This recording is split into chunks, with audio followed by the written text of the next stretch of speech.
Dans le thème Les promesses faites à Israël, lecture du chapitre 37. Étude présentée dans The Present Truth le 14 janvier 1897. Sous-titre: Israël, un peuple missionnaire.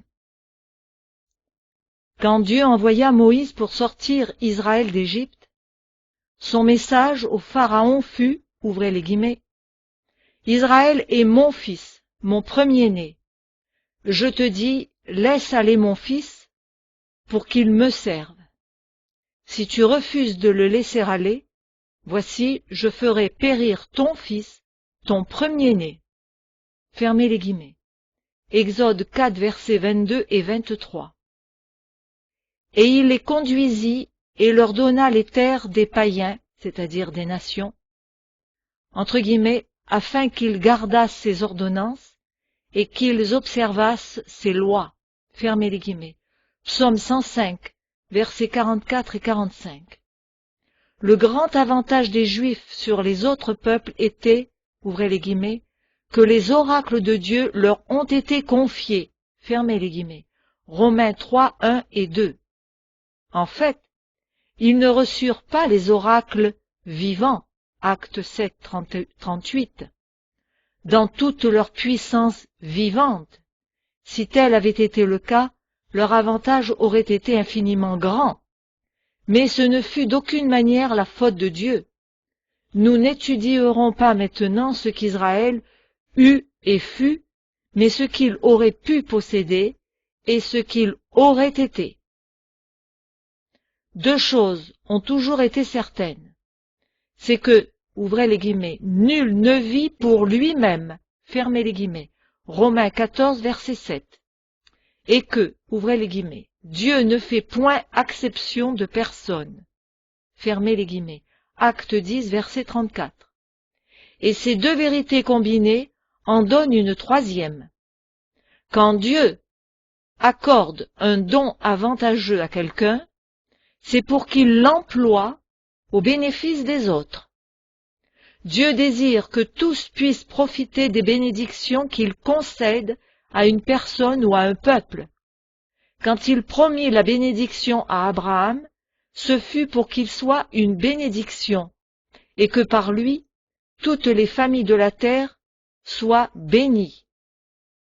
Dieu libéra Israël selon la promesse faite à Abraham, donc le dessein divin était qu'il fasse connaître à d'autres peuples cet avantage incommensurable, afin qu'ils en jouissent aussi. Dieu voulait que son nom soit connu de toute la terre. Exode 9, 16.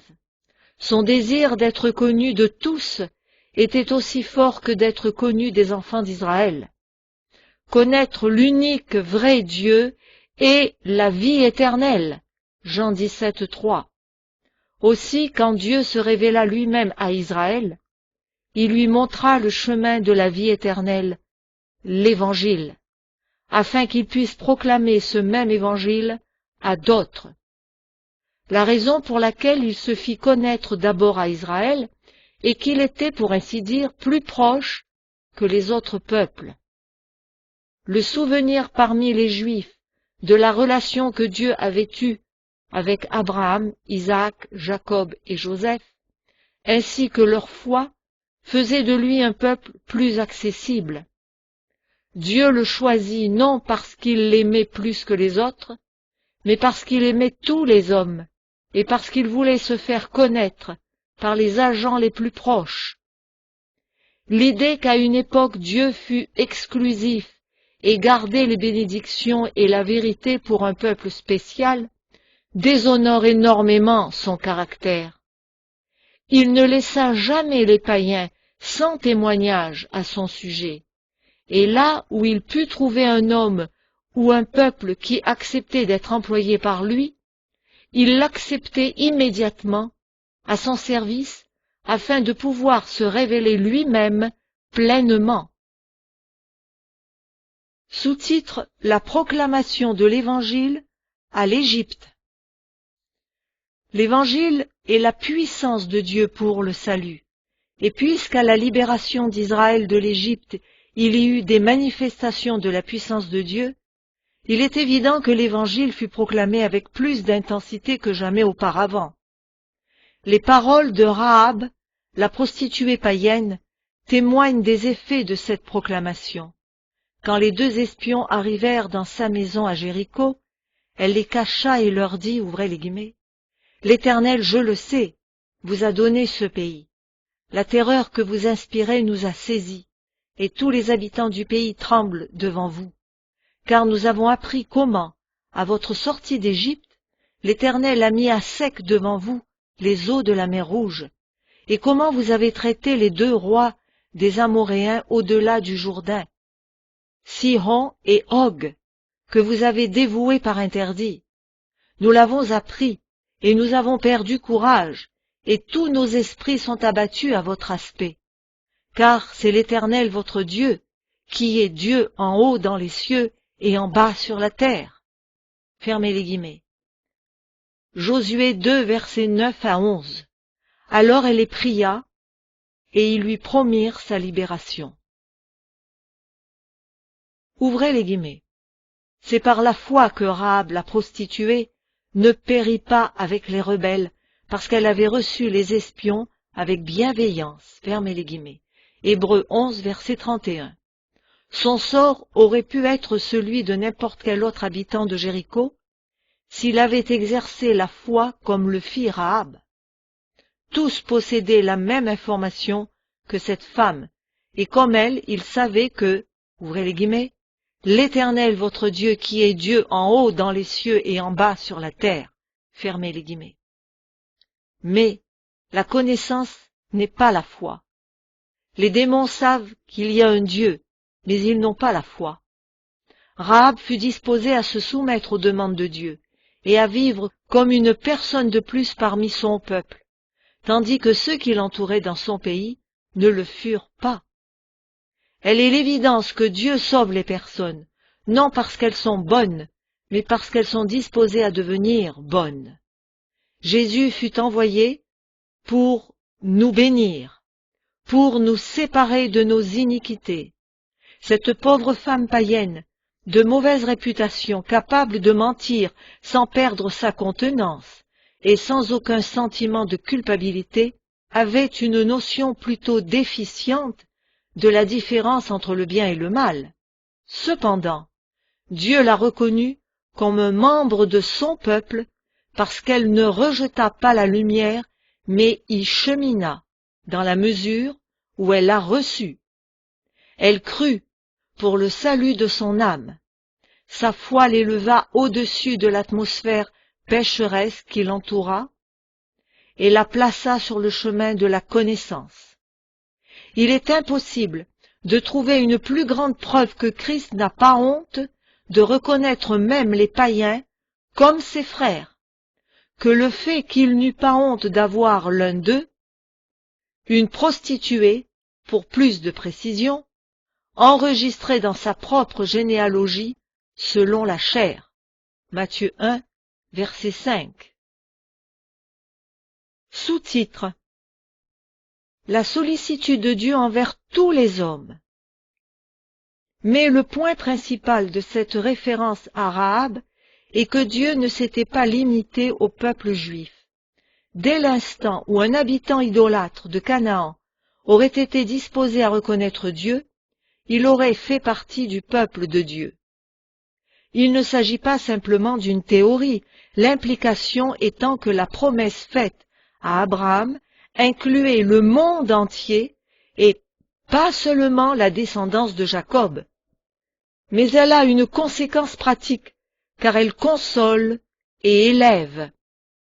Elle nous montre combien le Seigneur est patient, ouvrez les guillemets, ne voulant pas qu'aucun périsse, mais voulant que tous arrivent à la repentance.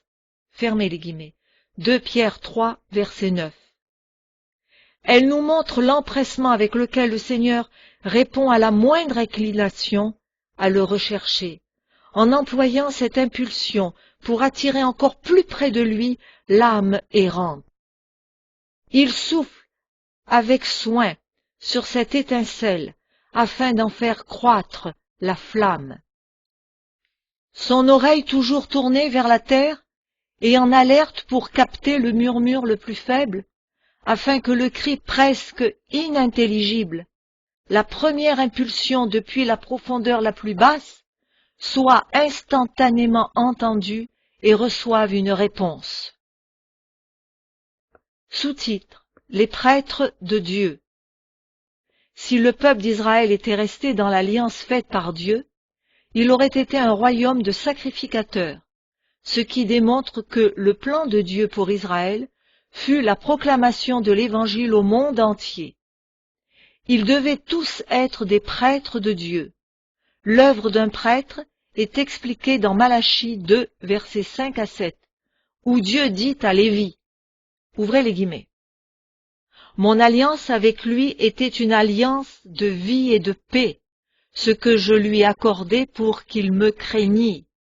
Et il a eu pour moi de la crainte. Il a tremblé devant mon nom.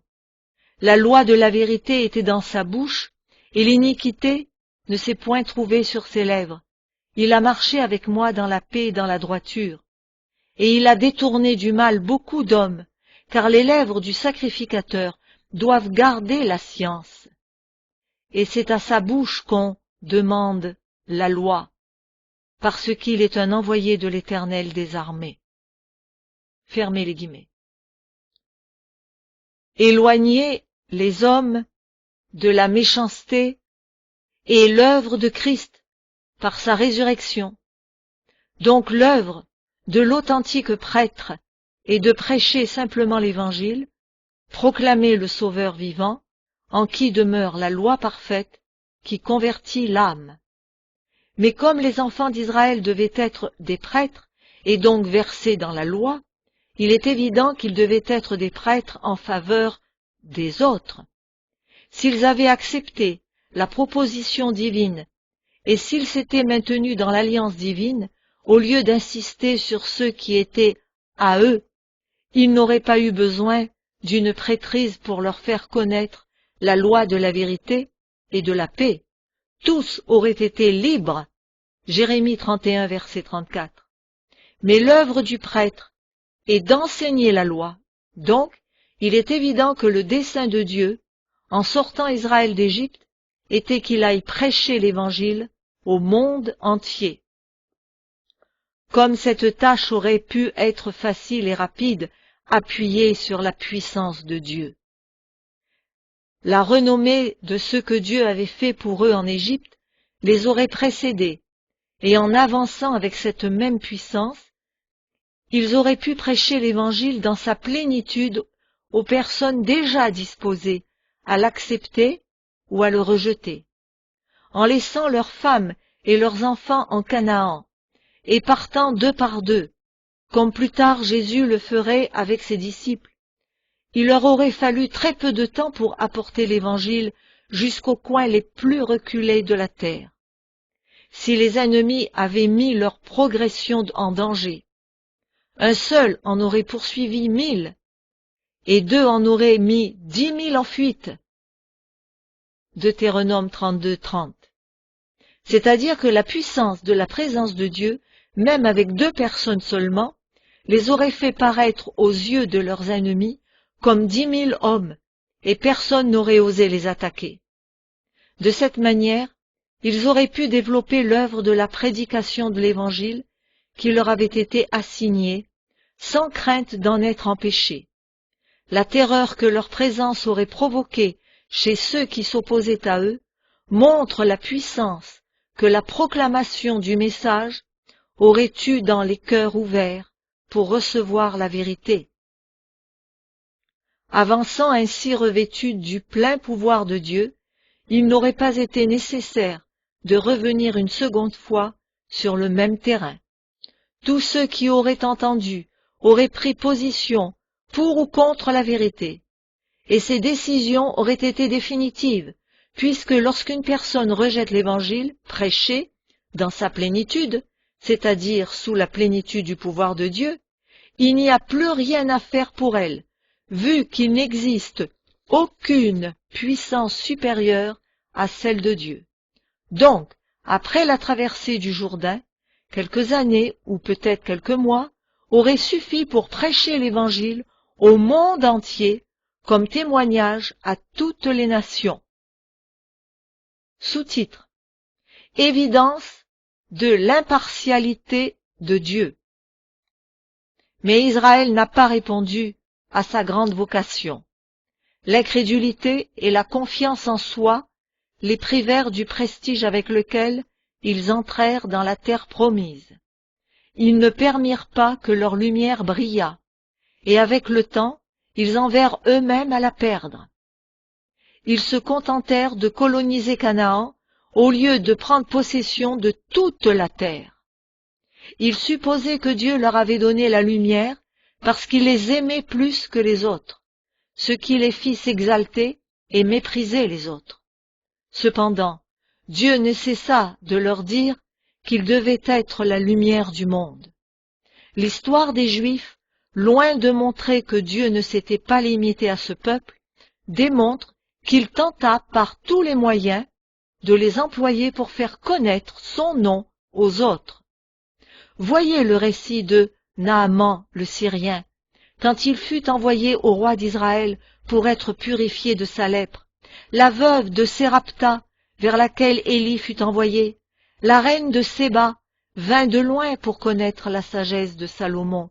Jonas fut envoyé plutôt contre sa volonté pour avertir les Ninivites, qui se repentirent après sa prédication. Lisez les prophéties d'Ésaïe, de Jérémie et d'Ézéchiel, et vous verrez les nombreux appels qui sont faits aux diverses nations. Elles démontrent qu'à cette époque, comme aujourd'hui, Dieu n'était pas seulement le Dieu des Juifs, mais aussi celui des gentils. Quand finalement Israël refusa d'accomplir la mission pour laquelle il avait été appelé, il l'emmena en captivité afin que les païens puissent connaître de Dieu ce que les Israélites n'avaient pas voulu partager volontairement avec eux. Là, quelques âmes fidèles présentèrent clairement la vérité à Nebuchadnezzar, le roi païen, qui finit par reconnaître humblement Dieu et publia sa confession de foi par toute la terre. Le roi Cyrus aussi, et d'autres rois perses, firent connaître le nom du vrai Dieu au monde entier par des édits royaux. Sous-titre: Réunis en un seul troupeau. Nous voyons donc qu'il n'y avait rien que Dieu désirait plus que le salut des païens qui entouraient les Juifs, et non seulement ceux qui étaient proches, mais tous les autres, vu que les promesses n'étaient pas seulement pour les Juifs et leurs enfants, mais aussi, ouvrez les guillemets, pour tous ceux qui sont au loin, fermez les guillemets. Acte 2, 39, Ésaïe 57, 19. Le fait qu'Abraham, la tête des Juifs, fut lui-même un gentil qui reçut la sécurité d'être accepté par Dieu, sans même être circoncis, pour qu'il soit le père de tous les incirconcis qui croient, pour que la justice leur fût aussi imputée, Romains 4, 11 et 12, démontre que Dieu ne fit aucune différence entre juifs et gentils. Dieu fut toujours autant disposé à accepter des personnes païennes qu'il le fut quand il appela Abraham d'entre eux. Quand Christ vint, il déclara qu'il avait été envoyé uniquement aux brebis perdues de la maison d'Israël. Et cependant, tandis qu'il disait cela, il montrait quelles étaient les brebis perdues de la maison d'Israël, en guérissant une femme païenne qui crut. Matthieu 15. Ce que Christ fit en faveur de la femme cananéenne, il était aussi désireux de le faire à l'époque de Josué, en faveur de n'importe quel habitant du monde qui croirait. Quiconque ne s'accrocherait pas obstinément à ses idoles serait rassemblé dans la bergerie d'Israël. Le salut était pour tous ceux qui l'accepteraient, mais ils devaient devenir des Israélites authentiques. Sous-titre: Israël, un peuple à part. C'est pour cette raison qu'il fut interdit aux Israélites de se confédérer avec les habitants de la terre. Toute alliance ou fédération implique une ressemblance, une égalité, l'union de deux pouvoirs similaires.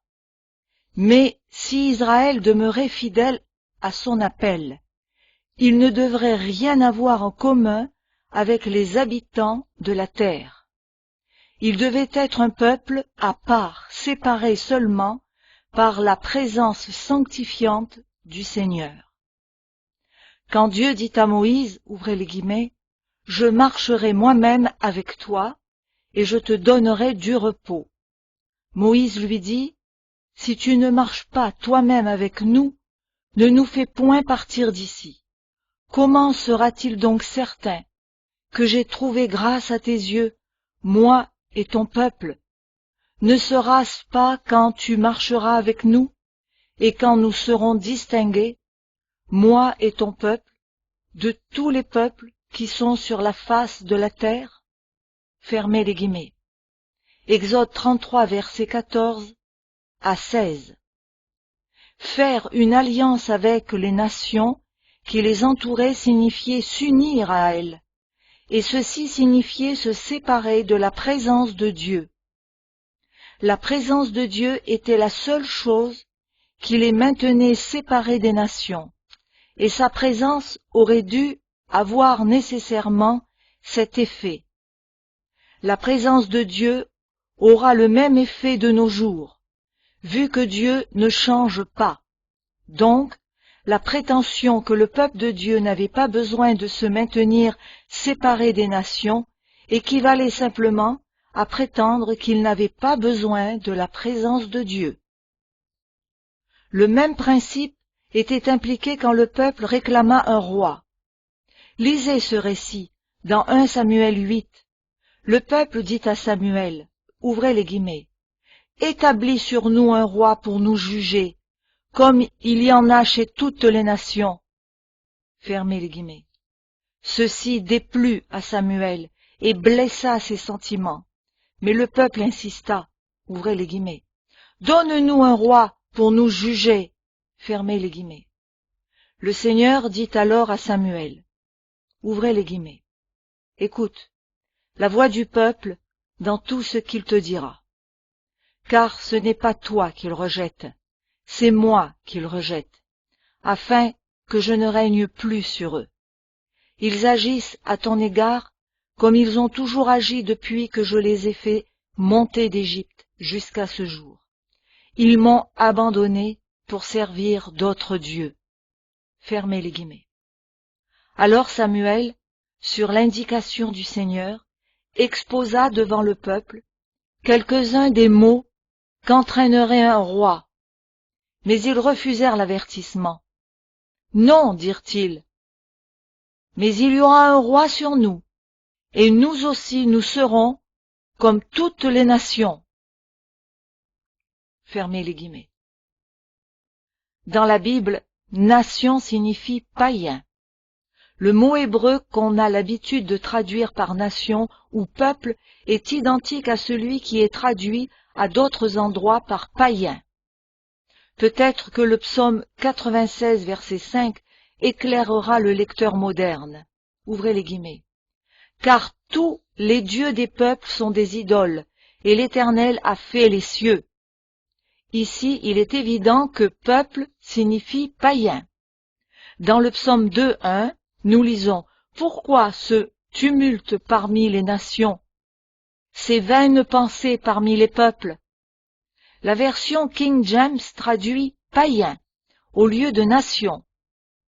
Il est tout aussi déplacé de parler d'une nation chrétienne que de parler d'un païen chrétien, ou d'un chrétien incrédule et infidèle.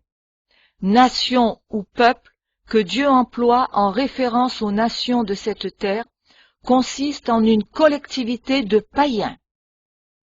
Donc, ce que les Juifs demandaient en fait était ceci: il y aura un roi sur nous et nous serons comme tous les païens. C'est ce qu'ils voulaient, vu que tous les autres peuples reconnaissaient d'autres dieux qui n'étaient pas l'Éternel. Et tous les peuples de la terre à l'exception d'Israël, avait des rois. La traduction de la Bible en danois dit bien dans 1 Samuel 8, 20, « Nous serons nous aussi comme les païens ». Le plan de Dieu pour Israël était qu'il soit une nation. Nous avons tendance à voir ce qu'ils furent, en supposant que c'est ce qu'ils devaient être, et nous oublions que du début à la fin Israël refusa, à un degré plus ou moins grand, de marcher dans le conseil de Dieu. Nous voyons le peuple juif avec des juges, des fonctionnaires, et toute la panoplie du gouvernement civil. Mais nous devons nous souvenir que le pacte de Dieu prévoyait quelque chose de très différent.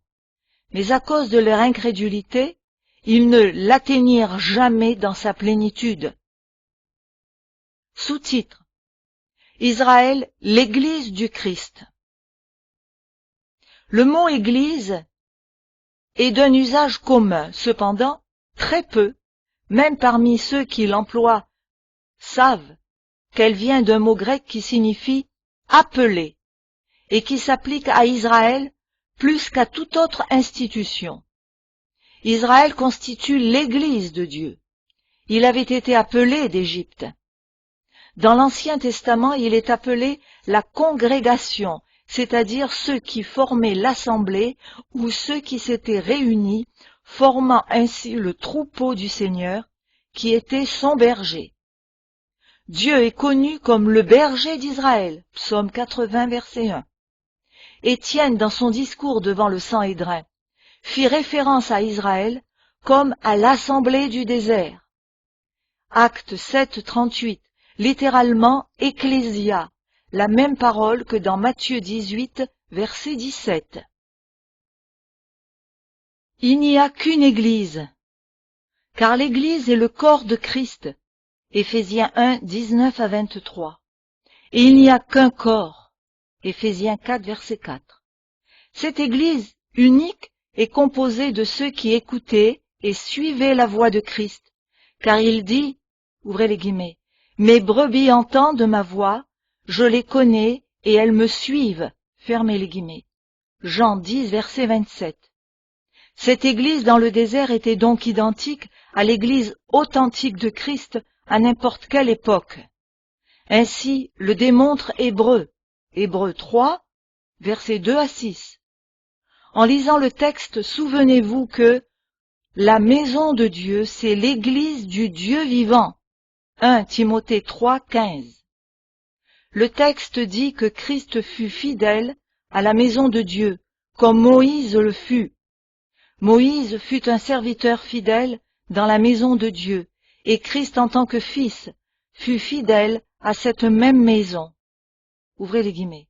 Et sa maison, c'est nous, pourvu que nous retenions jusqu'à la fin la ferme confiance et l'espérance dont nous nous glorifions. Fermez les guillemets. Jésus fut appelé à sortir d'Égypte, selon ce qui est dit. Ouvrez les guillemets. J'ai appelé mon fils hors d'Égypte. Fermez les guillemets. Matthieu 2, 15. Il était la tête et le dirigeant de l'armée qui sortit avec Moïse. 1 Corinthiens 10, versets 1 à 10. Christ et Moïse furent en compagnie et en communion, et quiconque participe de Christ doit reconnaître en Moïse un frère dans le Seigneur. Ces faits sont de la plus grande importance, car en étudiant le plan de Dieu pour Israël, nous comprenons quel est le vrai modèle pour l'Église de Dieu en tout temps et jusqu'à la fin. Nous ne pouvons pas évoquer de manière indiscriminée ce que fit Israël comme modèle de ce que nous devrions faire, vu qu'Israël se rebella contre Dieu à plusieurs occasions, et son histoire est plus un récit d'apostasie que de foi. Mais nous pouvons et devons étudier les promesses et les reproches que Dieu lui fit, puisque ce que Dieu avait pour eux est ce qu'il a pour nous aussi. Sous-titre: L'Église, le royaume. Le peuple d'Israël constituait un royaume depuis le commencement, des siècles avant que Saül soit élu pour régner sur eux, vu que l'Église de Dieu est son royaume et ceux qui le forment sont ses enfants. La famille de Dieu est composée des citoyens d'Israël, Éphésiens 2:19 et Éphésiens 12. Christ, avec son Père, est assis sur le trône de la grâce, et l'Église authentique ne reconnaît que lui comme Seigneur. L'apôtre Jean, écrivant à l'Église, s'inclut comme votre frère, et qui est part avec vous à la tribulation et au royaume et à la persévérance en Jésus. Apocalypse 1:9. Christ affirma lui-même qu'il était roi, le roi des Juifs, Matthieu 27, verset 11, et il reçut un hommage en tant que roi d'Israël, Jean 1:49. Mais s'il déclara être roi, Jésus affirma, ouvrez les guillemets, « Mon royaume n'est pas de ce monde. Si mon royaume était de ce monde, mes serviteurs auraient combattu pour moi, afin que je ne fusse pas livré aux Juifs. Mais maintenant mon royaume n'est point ici-bas. » Jean 18, verset 36.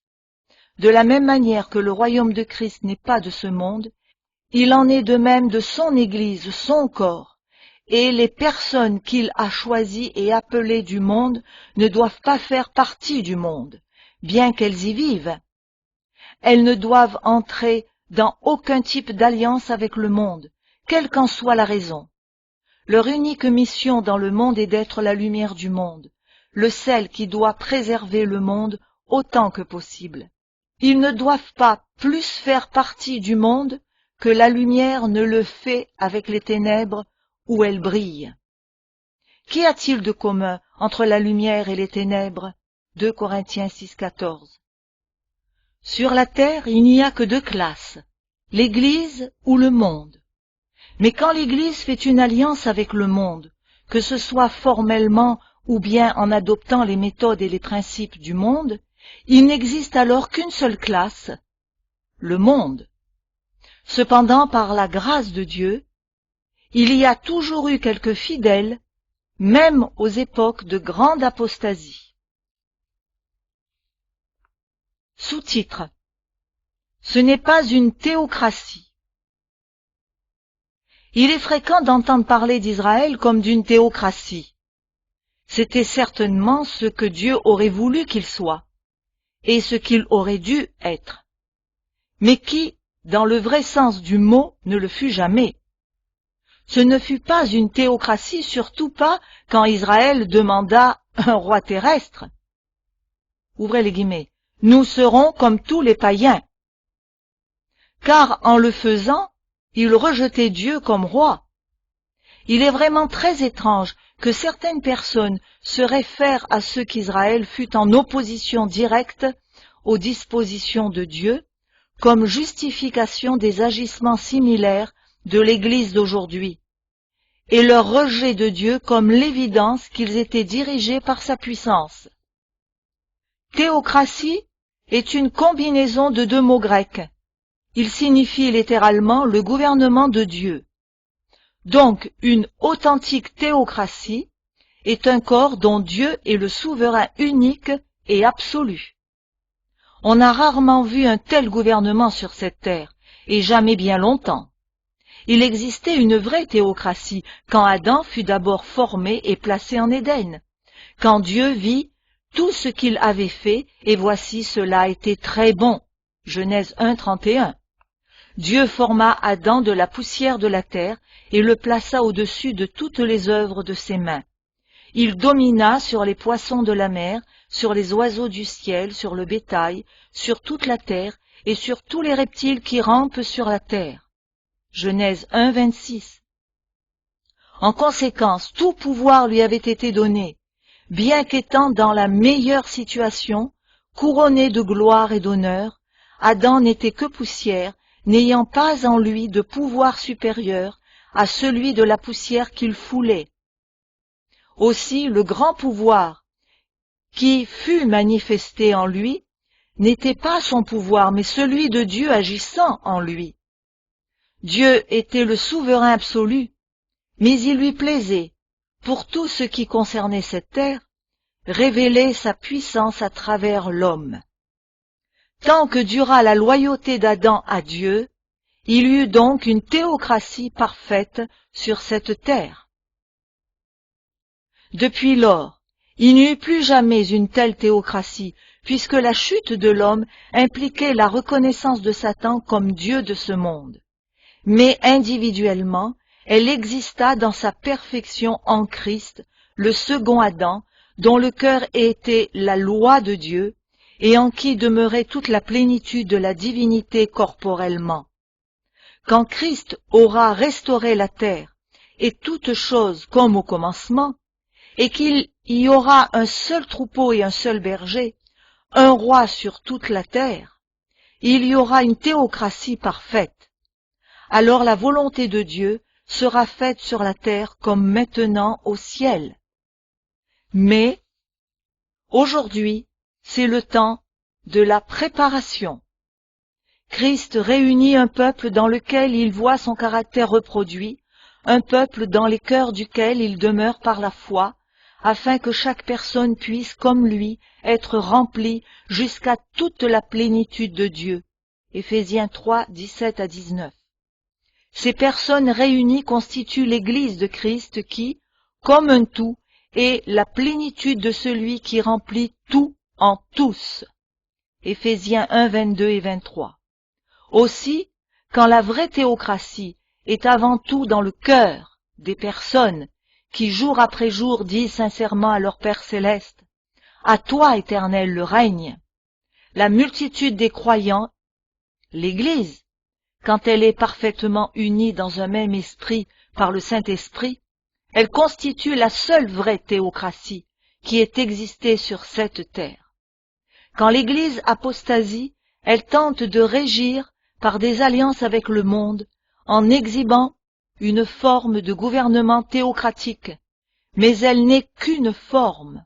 En fait, c'est une falsification dépourvue de la puissance divine, tandis que les authentiques disciples de Dieu, peu nombreux et dispersés dans le monde entier, ignorés des nations, donnent l'exemple d'une vraie théocratie. Par le prophète qui ouvrit sa bouche pour maudire, mais prononça des bénédictions, Dieu dit au peuple d'Israël, ouvrez les guillemets, c'est un peuple qui a sa demeure à part et qui ne fait point partie des nations. Fermez les guillemets, Nombre 23, verset 9. Le peuple de Dieu est dans le monde sans être du monde, dans le dessein de montrer l'excellence de celui qui l'y appela des ténèbres. Mais il ne peut atteindre ce but que lorsque Dieu est suprêmement reconnu. L'Église est le royaume où Dieu seul règne, et tout le pouvoir de l'Église est le pouvoir de Dieu. La loi d'amour de Dieu étant son unique loi. L'Église écoute et suit uniquement la voix de Dieu, et la voix de Dieu seule parle à travers elle. Sous-titre: aucun modèle terrestre.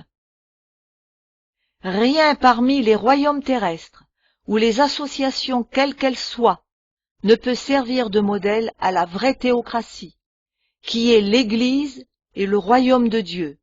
Ni aucun acte des organisations humaines ne peut être pris comme un précédent.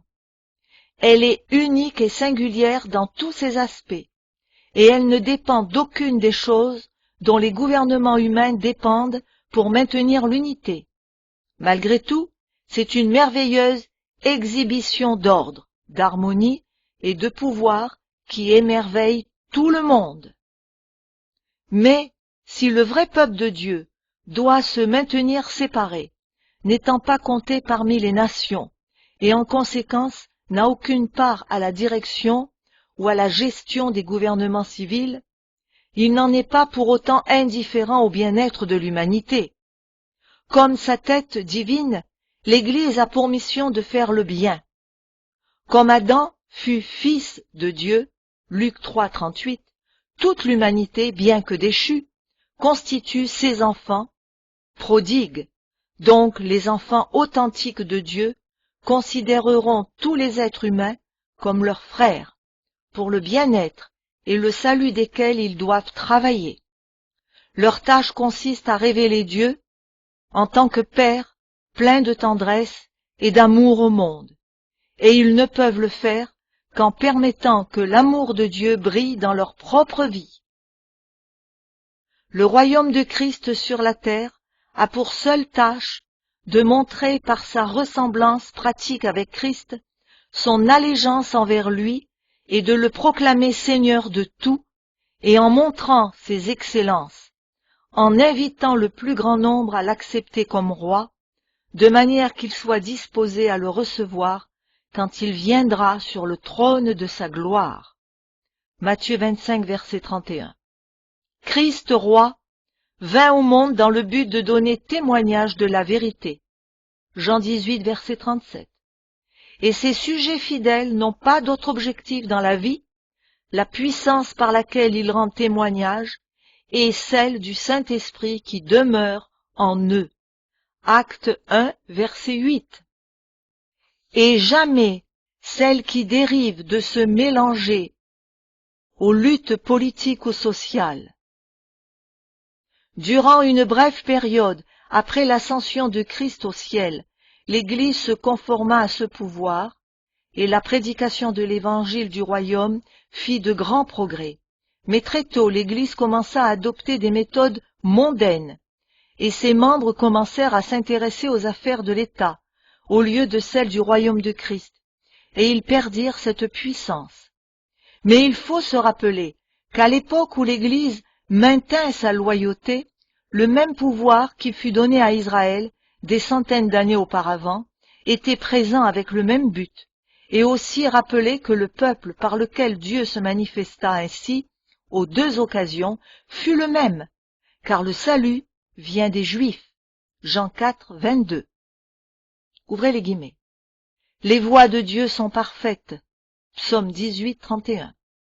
Et nous savons que, ouvrez les guillemets, tout ce que Dieu fait durera toujours, qu'il n'y aura à y ajouter et rien à en retrancher, et que Dieu agit ainsi afin qu'on le craigne. Fermez les guillemets. Ecclésiaste 3, verset 14. Aussi, bien qu'Israël, à l'époque des juges et des prophètes, démontra être infidèle à sa mission, et que l'Église elle-même depuis les jours des apôtres a été dans une grande mesure inconsciente de ses privilèges et de ses devoirs, le moment est arrivé où l'Église, l'Israël de Dieu, doit sortir du monde et se maintenir séparée, ainsi libre de toute attache terrestre, et ne dépendant que de Christ. Elle brillera comme l'aurore, belle comme la lune, pure comme le soleil, mais terrible comme des troupes sous leur bannière. Cantique 6, verset 10. Ouvrez les guillemets. Et j'entendis du ciel une autre voix qui disait: Sortez du milieu d'elle, mon peuple, afin que vous ne participiez point à ses péchés, et que vous n'ayez point de part à ses fléaux. Et l'esprit et l'épouse disent: Viens, et que celui qui entend dise: Viens. Fermez les guillemets. Apocalypse 18, 4 et Apocalypse 22, 16.